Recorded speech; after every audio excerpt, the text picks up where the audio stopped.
Right. So I'll kind of take you through a bit of kind of background stuff, and then Ellie will sort of deep dive into the proper case study and sort of show you exactly what Honda did and how they've kind of really plugged into, I suppose, all of these key themes. First off, kind of starting with connectivity. We all kind of experience it. It's not just us becoming more and more connected. It's actually the devices around us. I think at the moment there's something like 9 billion devices in the world are connected. And that's set to absolutely rocket over the next few years. By 2016 or something, that's supposed to be about 16, 17 billion. I'm not sure if anyone followed CES earlier this year, but over half of all of the products coming out were connected, but more than that, most of them were kind of non-traditional computer type things. So, we've all had this kind of, I suppose, Jetsons type image of a fridge being connected. Samsung now offer you a fridge with touchscreen, and it's basically got an Android operating system in it.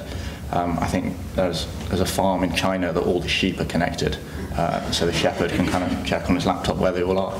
But it's just kind of understanding that things are starting to talk to each other a lot more, and as that happens, then kind of the capability of them becomes even more powerful. Obviously, mobility, absolutely huge.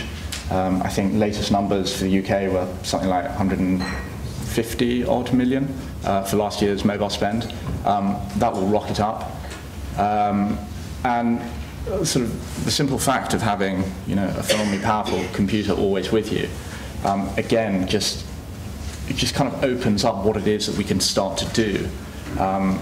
And how we kind of start to take advantage, and again, how these devices start to connect to each other. So as soon as I get into my car, my phone constantly connecting and allowing me to control parts of the car with that. Also addressability. The days where Henry Ford could get away with saying, you can have any colour you want as long as it's black. Unfortunately, we need to get a bit more complex than that. And one of the key things we're seeing is sort of traditional kind of one-way channels like TV becoming far more addressable, certainly with Sky AdSmart rumoured to be coming out next year. I know that kind of gets delayed, but suddenly means that we can start to talk to kind of, I suppose, mass groups of individuals. And obviously the proliferation of kind of second screen devices, so tablets and phones as you're watching TV and kind of taking advantage of other media. Crucially, discoverability. If you think a few years ago, a search engine was simply something like Google. Now, the second biggest search engine in the world is YouTube. What is the role of Facebook as a search engine?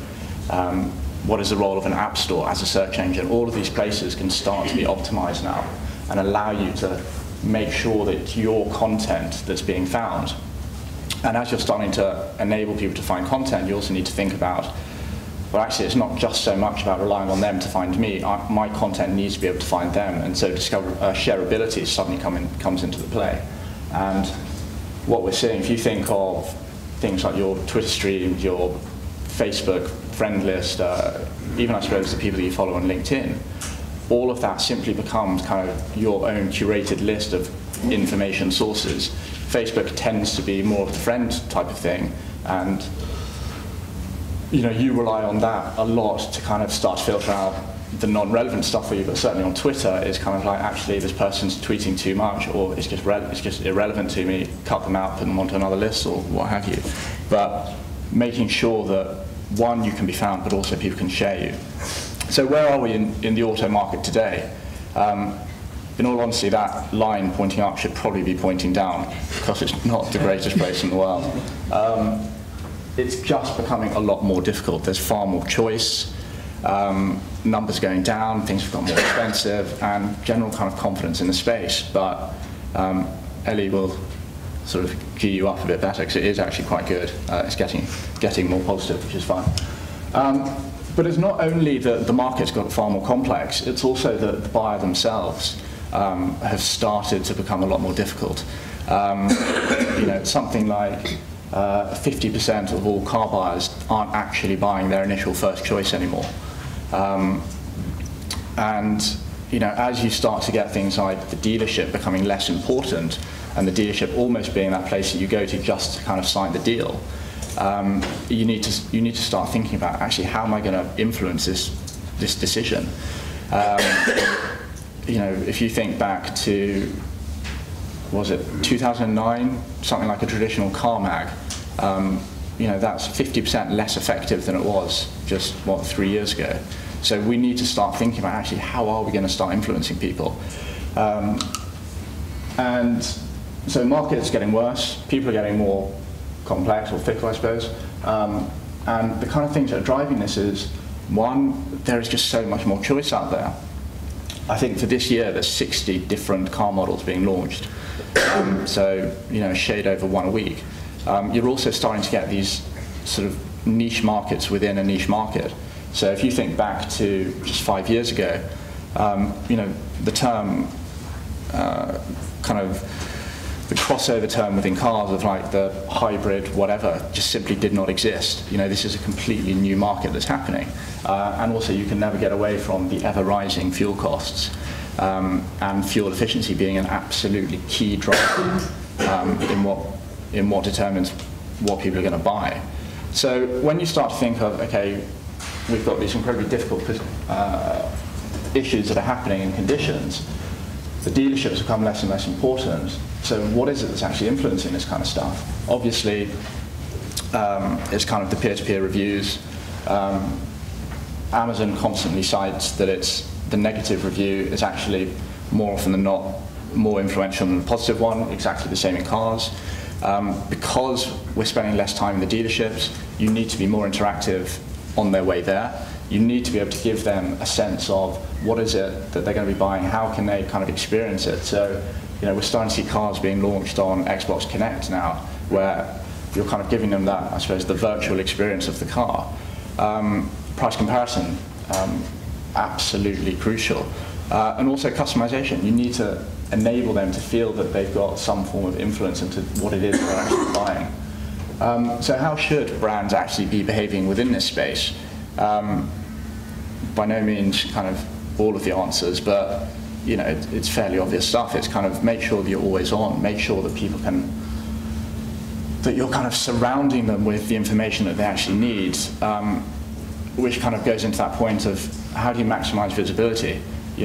A few years ago, and actually search still today is an absolutely crucial factor in how people find information for cars, but making sure that you're playing in spaces beyond just search. So I kind of mentioned, people launching cars in Xbox Connect.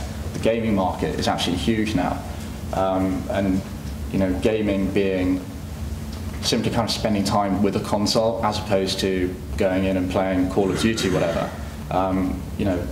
Xbox at the moment is, I think, 45% is non-gaming time. It's people watching films, consuming other content in there. So make sure that you're kind of in those spaces. So what have Honda kind of been focused on for this year and kind of moving forward? The first one is make sure that in that kind of market audience, you are fully committed and connected, and absolutely understanding what's happening in the search space, but also in the surrounding spaces from that. And as you would expect, the value that comes out of all of the data has to be the absolute kind of rock star of the campaign. And finally, focusing on how do you go about increasing conversion, so very much kind of rewriting the website, more of a focus on the consumer than ever before, and making sure that we're making it as smooth as possible to get them all the way through, because we're finding that the site is actually taking so much more of the burden, but also making sure that when we're not necessarily on the .com versions of the site, but in all of the other spaces, how do we give kind of the full Honda experience through that?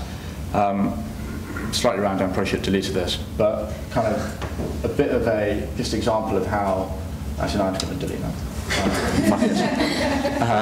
Basically showing your living room is completely connected. I think we jump over to you now. Perfect. Thanks, Holly. So just really to give you sort of understanding that kind of broader context, how we sort of had to apply that to our recent Civic launch. And just to kind of give you actually some background to the challenge that we faced, for us launching the new Civic in September last year at Frankfurt Motor Show, we weren't going to go on sale with this car till January or February this year, and it was our 9th generation of new Civic. As Ollie's kind of highlighted, we are in a really tough environment for new car launches. Heaps and heaps of choice, big financial incentives from our competitors, and to top it all, from a Honda perspective, we have varying levels of awareness across Europe, and we have market shares that go from 5% in the UK right down to, say, 0.7% in France. So it's a tough market to be sort of playing in.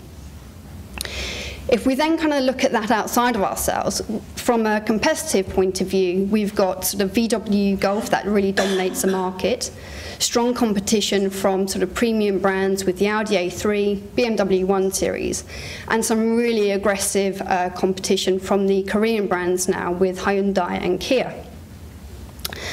Just to add another challenge to it, as Honda, we normally operate at around 25% of the media budget that our competitors have within this C sector. So as well as challenging our agencies, we had to be sort of really working tightly together and focus in what we were going to do with our comms to support this launch. We had to challenge the convention of a traditional car launch, make sure that whatever we did had real kind of cut through, and that we were going to be sort of aggressively targeting that in-market audience. Because we had that kind of 6 to 7 month period where we were unveiling a car, but we weren't going to have a physical car available, we wanted to give potential customers a virtual experience of what the car was going to be all about. So we took a kind of a grassroots approach to that. We seeded and instigated conversations during that kind of 6 month period, and we set ourselves an ambitious target of 20 million interactions across Europe. And we wanted to allow these to grow organically. I think particularly within the sort of car market, there's a real tendency for sort of brand owners to really want to control everything, and we wanted to kind of really go against the grain and to kind of put our stories out there, but to really let kind of people interact with them and to allow those to organically grow. So our kind of strategic solution for this was really to accelerate experiences with our target audience, and we wanted to achieve this at every stage of the consumer journey. So we focus on creating richer interactions and bringing the experience of the product much closer to the consumer throughout every stage. Our aim for this was to really drive them down that sort of purchase funnel with us, so that when the car was available and they could go and touch it, feel it and test drive it, they already had sort of a virtual tour of what the car was about and what it kind of felt like. So kind of the purpose of today, I suppose, I don't need to kind of sit here and talk to you about the importance of sort of video content, as it is sort of fairly obvious to sort of all of us. But it can sometimes be a challenge internally when we are working within a very traditional, old school boys network of sort of dealers not really wanting to believe that the sort of approach to marketing and communications has changed. But we sort of pushed ahead with believing what was right. And for us, video was a really concise way to actually engage our audience and to really sort of tell a visual story. Social is becoming more and more important to us, and the sort of nature of video was beneficial to this pre-launch approach of allowing people to kind of really experience what it was all about. We started the seeding from the unveil of the car in Frankfurt in September, right through to sort of December and sort of January, and the video content provided great opportunity to really bring the car closer at each stage to the customer during this 6 month period, and hopefully keep Honda and the new Civic at front of mind. Using video, it was also a really cost-effective way for us to seed the content so we could guarantee our coverage and ensure cut-through. Before we started working with the agencies to create this content, we held kind of customer focus groups, and we also spoke to the Honda engineers. We call them large project leaders, and we spoke to them to understand the stories of the engineering process and the lessons for life that they had applied in developing our products.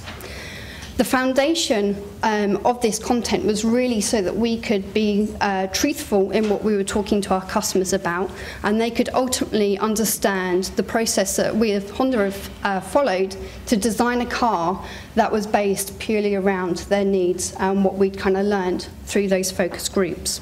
So I've got a couple of slides to kind of show you what some of those experiences were about.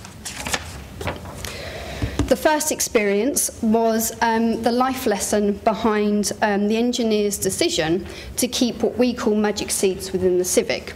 So these are like theatre seats in the back of the car that basically give you huge amounts of flexibility and choice. But the large project leader, Karaya-san, was doing a focus group in France. And he was talking to one customer, and he noticed there was some movement in the back of the car. And on kind of like peering round, he saw that actually the customer's dog was very, very happy sitting beneath his owner with the seats tipped up, and he had his kind of basket behind there. And up until this point, there had been some really kind of long discussions within Honda as to whether to keep these seats. It meant that there were other processes of the engineering that were going to be much more expensive. But as soon as Karaya-san saw how happy this dog was, how happy the owner was, it kind of made the decision that the magic seats had to stay within the Civic. So when he was explaining this to us, he was really talking about the importance of following happiness. Whenever you have a tough decision to make in life, go with what your heart's telling you and kind of follow happy. So we wanted to kind of bring this to life as we felt this was something that would really resonate with people, much more than just telling them about the mechanisms of a seat. So we created an interactive video that allowed the people interacting with it to really kind of control what they would need to do to make the dog happy. So you got the opportunity to kind of open the seat to let the dog in. You could interact with the dog through whistling into your microphone, playing with cursors, and sort of tapping your keys. And sort of ultimately, once the dog was in the car, you had to make the dog happy by ensuring there was as much wind in his face as possible. So I've got a little clip here to show you.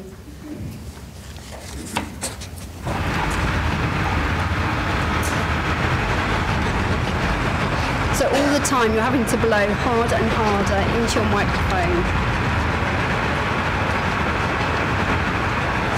And we had heaps of fun doing the casting for which dog was going to have the flappiest cheeks to work with. The second experience that we then sort of looked to create was all around car suspension. And to many of us, it's a fairly boring topic and not something that you can kind of actually see. But when the designers were talking to us about the importance of the suspension, they said, you know, we had to really venture into the unknown. We had to try different things and really experiment without actually knowing exactly where we were going to sort of end up. And this is how sort of the engineers finally came to the decision to create something called a fluid-filled bush to make the suspension on the car as sort of great as it is. That, again, could be something that's actually incredibly boring from a sort of customer point of view. So what we wanted to do was really to pull out the importance of kind of being able to experiment and to kind of find your way to the right solution. So we created a sort of chain reaction game which would allow you to pick a number of seemingly sort of not related video boxes, and we built the game in HTML5. You had to pull them into place to create the right chain reaction, and there were some kind of mistakes put in there as well, so you never knew what you were going to get. The great thing was there were 6 levels, which got increasingly harder as you went through, but you also had the opportunity to create your own levels using all of the video content that we had created, and then to kind of share that via your networks as well and to kind of challenge your friends. So again, I've got a small clip to share with you.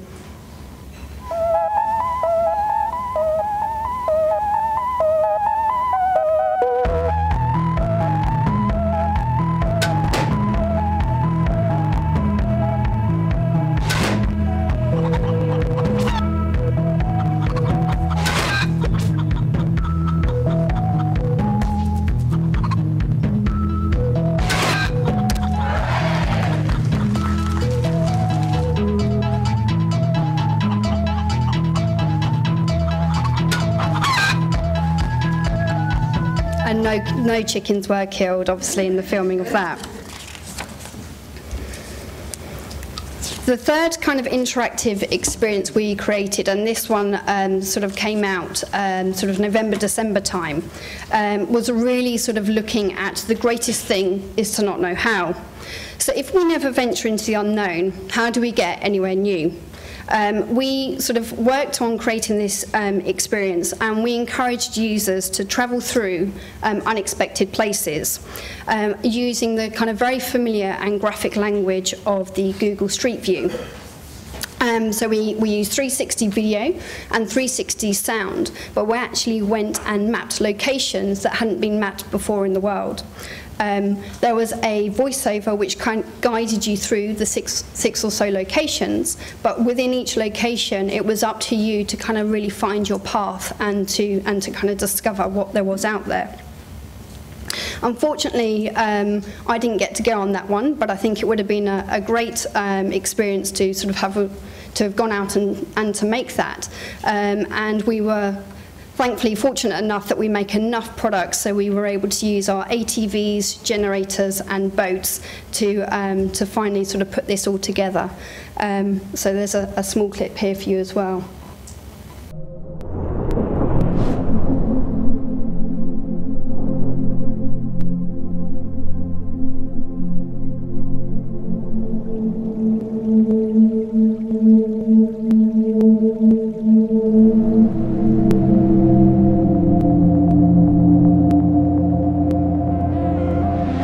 If we never venture into the unknown, how do we get anywhere new?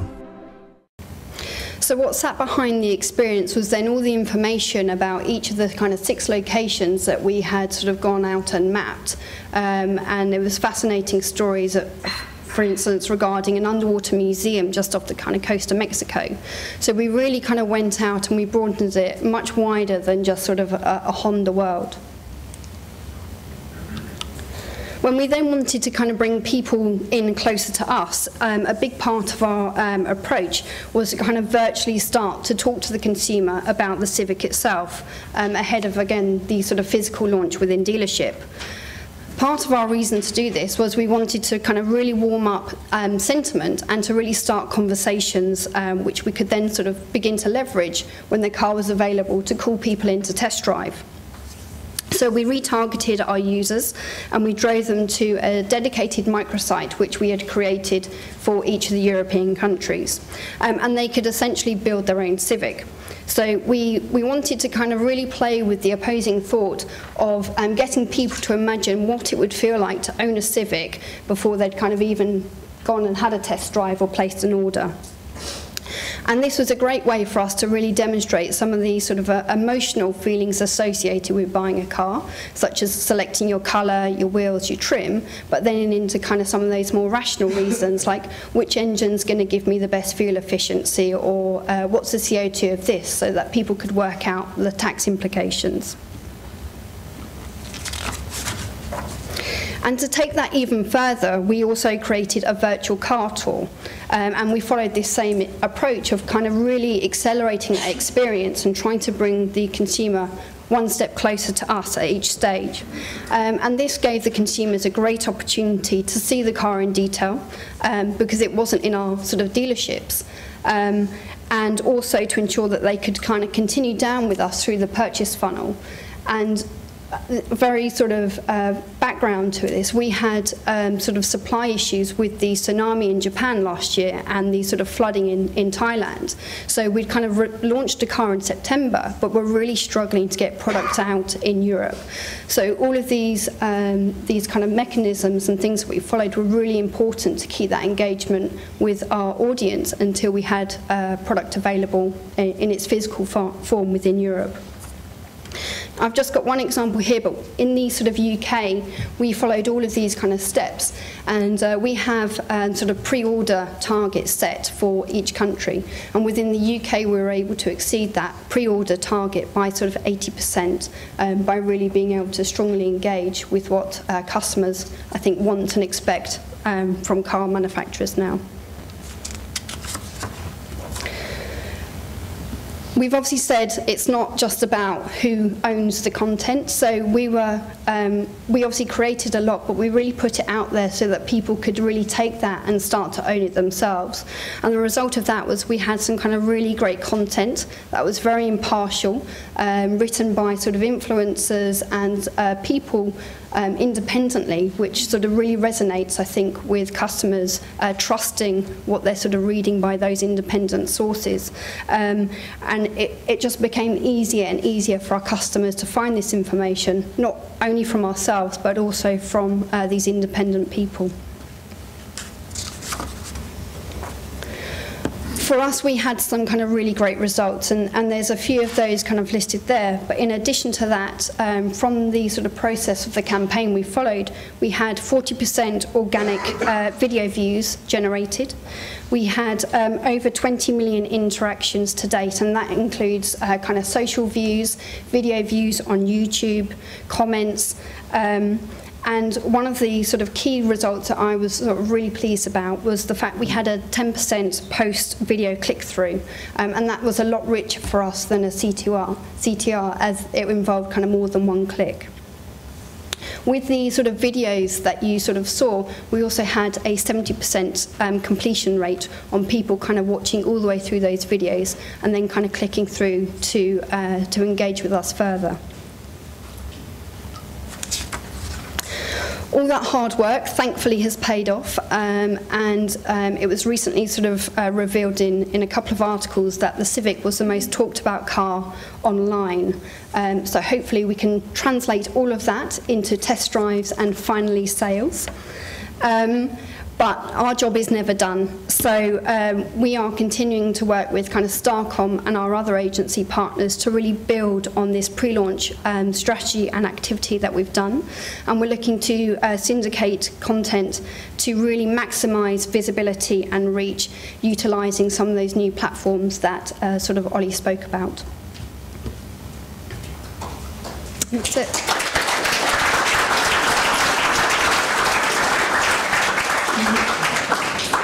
I'd like to welcome any questions from the audience on Ollie's presentation. We do have roving mics, so I'd like to just open the floor for any questions you may have.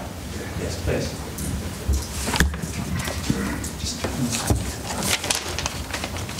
If you also state your name and company where you're from as well, that would be great.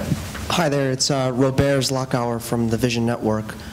Question for Steve. Thanks for highlighting the EU Privacy Directive. What is the IAB's stance on the fact that this digital data can be stored and transmitted from regions that are different from where it's consumed?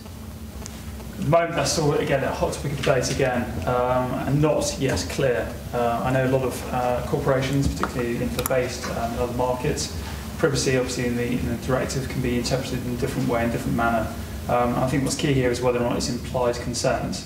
Is what we're running with in the UK and other markets. They're looking for absolute consent and looking at following that much more to the letter of the law or their interpretation thereof. So it's still really unclear.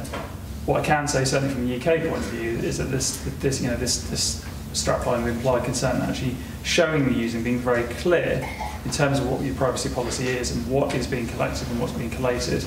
And then if the user does nothing, then to then say, actually, they've then consented to that. That's very much the stance we're taking. Other EU member states were not yet certain at the moment. It does vary.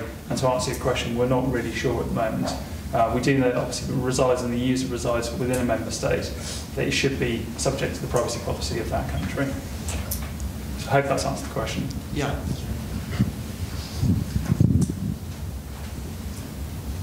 Any other questions perhaps on the Honda presentation?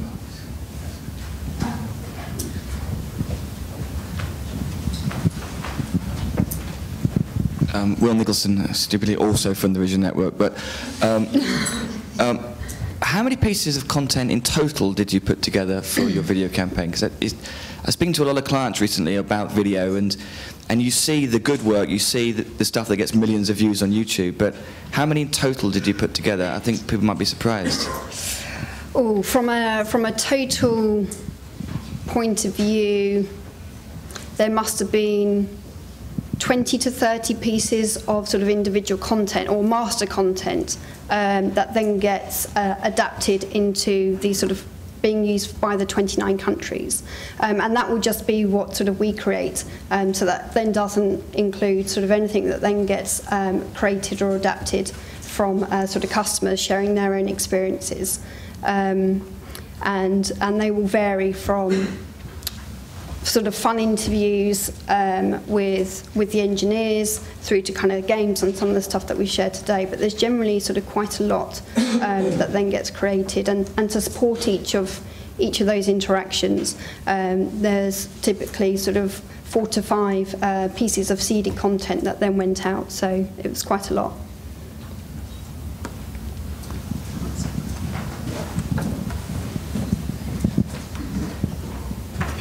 Hi, it's Alison again. I wanted to ask you, did the plan vary a lot across Europe, and were you surprised by the responses from consumers in different markets? Yes. I'd say our biggest challenge is always trying to create a platform. So as a brand, we can start to get some kind of consistency. Because whatever we put out on the internet is obviously going to be available to everyone. But within these sort of countries that I look after, there was great variance from, for instance, my colleagues in Germany that felt it was necessary to have 50 additional pieces of kind of content just at point of sale, and really want to pull out all of the kind of rational technical aspects of the car, through to my colleagues in Spain that really want the sort of emotional, sort of higher level of communication and how that relates into kind of humans and how behavioural we make decisions. So it's quite a tough one to try to manage from a central point of view, and it's just a case of having to kind of work with them throughout that process. And it normally takes us about 12 months working with the 29 countries to really get out to being in a stage where we've kind of gone live with a campaign. And from a translation point of view, we spend a lot of time trying to really get the kind of nuances or emphasis through that's going to sort of help support them and their local requirements or kind of cultural beliefs. Hi, Marty Talks from Draft FCB. I just had a question about user-generated content. Were you seeking to get a lot of user-generated content, and if so, did that work? Were there bits that didn't work so well? One of the, I'd say from a user-generated point of view, what we sort of tend to find is I work with a colleague who looks after kind of social media specifically. I think a sign of success for us is people kind of going off and creating their own sort of content, and it shows an engagement that we've sort of achieved or we've got with them. And it varies from sort of country to country. So what we tend to sort of find is in the UK, we've obviously got high levels of awareness. People have been used to the Honda brand for a lot longer, and we get a lot more user-generated content. In some markets like France, where it's 0.7% market share, we tend to get sort of a lot less. And I think it's going to be quite a long journey for us to kind of go on to bring the brand up to a similar level where we can expect or hope to see similar levels of that. So the UK for us is always where the campaigns are most successful, but we're just trying to obviously improve that success through the other countries as well.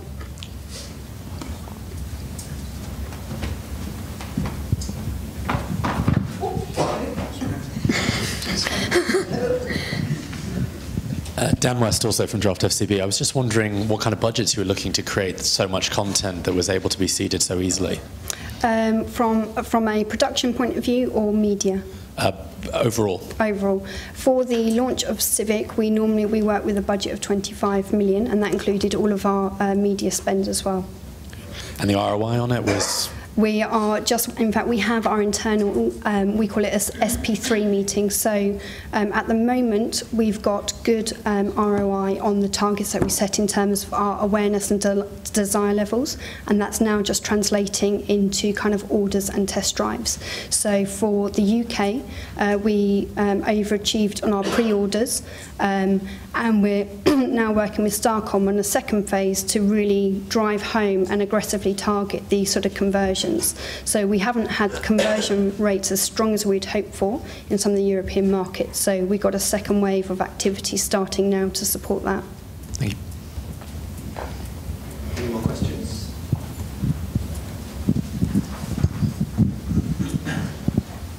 Hi, it's Caroline Tillery from the Wall Street Journal. Just a really quick question leading on about content. How much of your content would you say roughly was like your own generated? And could you talk a little bit more about maybe media owner generated, like joint combination content between you and them? Could you talk about that a bit more? Yeah, so sort of the way that we approach it, and again from a consistency point of view, we'll work with our 29 countries and we'll produce the content that I've shared an aspect of this with you today, and that will be sort of Honda generated content. So I think if you were to look at a percentage split maybe of kind of everything that is then subsequently out there, a lot of that would still be sort of Honda generated. What we have been sort of following is how many times it gets kind of reposted or sort of retweeted and sort of inputted into blogs.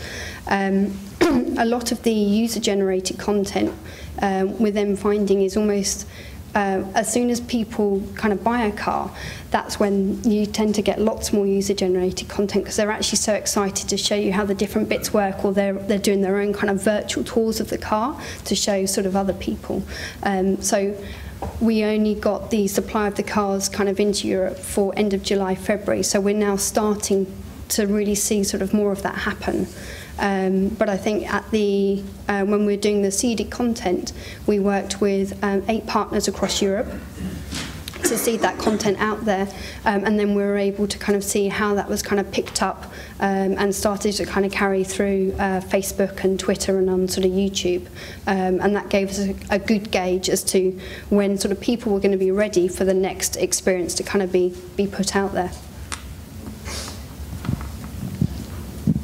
Any more questions? Go on, just quickly. So you mentioned there was very much an old boy network for the dealerships. Yeah. Are they aware of obviously this great campaign? And if so, how are you trying to change that culture and trying to integrate digital thinking into the way they sell the car? It is still quite an old culture. So what we do is, within every country we have like a dealer conference, where essentially we get every sort of dealership to come in prior to the launch of the car, and you kind of run through the business objectives, what marketing is doing to support it, how test drives are going to be sort of operated and training. And it is a very long journey. So we started about 2 years ago with these sort of dealers themselves, and we have a Japanese male president in every country, and it really is trying to sort of educate them into thinking away from big billboard sites outside the dealership, lovely magazine kind of print ads, into how sort of efficient and effective that we can be using kind of digital channels. And it's normally quite good to ask them the last time they actually bought a car themselves, because I think they've all kind of been in the industry for maybe 20, 30 years, and won't have actually gone through a process which we'll all go through when we sort of are sort of looking to buy a car. So sort of just saying to them, you know, how did you buy your new TV, or sort of how did you go and decide about this purchase, just kind of helps to reframe some of the principles that they are doing for other aspects in their life into how we should start behaving within sort of the world that we're all living in. But we're not there yet. Yes. Just to that point, what percentage of your dealer network is franchise and what percentage is manufacturer owned? Largely franchised throughout Europe. So there will be key sites, for instance, Civic, Honda, will be part owned by Honda UK, and if there are any kind of flagship dealerships, they'll be sort of part funded by Honda. But every other dealership is kind of franchised through some of those big groups. So it's really important for us that we talk to them in a commercial language as well, so that they can start to see sort of the benefits back to their own bottom line and to their businesses in actually sort of changing the way that we're thinking, how we should be using search, cost per test drive for them, cost per prospect, and that's something that they can then begin to relate to more. Any more?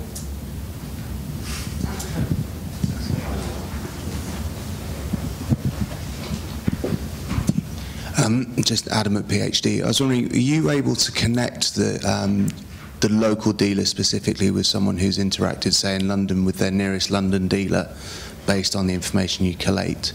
Not fully yet. So we've got a couple of projects happening internally which will take us to that stage, but we do still have a few kind of gaps throughout that purchase funnel where it does become hard to really kind of trace it from someone searching straight away right down to where they've interacted and sort of into dealer. We have spent the last couple of years trying to sort of improve that. It's now a case of working with kind of all of the dealers and understanding and agreeing who's going to own the data, where that's going to sit, and there's quite a few internal kind of systems and databases that are being kind of worked on behind the scenes, so that we should be in a position to be doing that from April next year. Thank you very Okay. much.